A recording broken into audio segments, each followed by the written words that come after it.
ଆଜି ସକାଳୁ ଉଠି ପଡ଼ି ଫଟାଫଟ ବ୍ରସ୍ କରିଦେଇ ପୁଅକୁ ନିଦରୁ ଉଠେଇଦେଲି।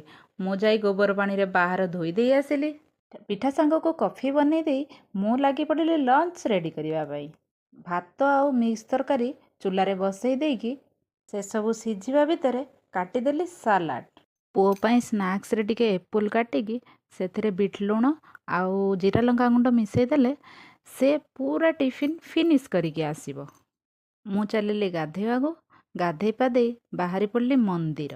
ଆସନ୍ତୁ ମୁଁ ଯାଉଥିବା ମନ୍ଦିର ଆପଣଙ୍କୁ ଦେଖାଉଛି। ମନ୍ଦିର ବାହାରେ ଗେଟ୍ରେ ଲେଖାଯାଇଥିବା ଅକ୍ଷର ଗୁଡ଼ିକ କେଉଁ ଭାଷାରେ ଆପଣମାନେ ମୋତେ କମେଣ୍ଟରେ ଜଣାନ୍ତୁ। ଆଜି ଏଇ ଛୋଟ ଝିଅଟିର ଜନ୍ମଦିନ। ସେ ଆସିଥିଲା ଆମକୁ ନିମନ୍ତ୍ରଣ କରିବାକୁ। ସନ୍ଧ୍ୟାବେଳେ ତାଙ୍କ ଘରକୁ ଯାଇ ପହଞ୍ଚିଗଲୁ। ସେ ଆମକୁ ଏମିତି ସ୍ୱାଗତ କଲା।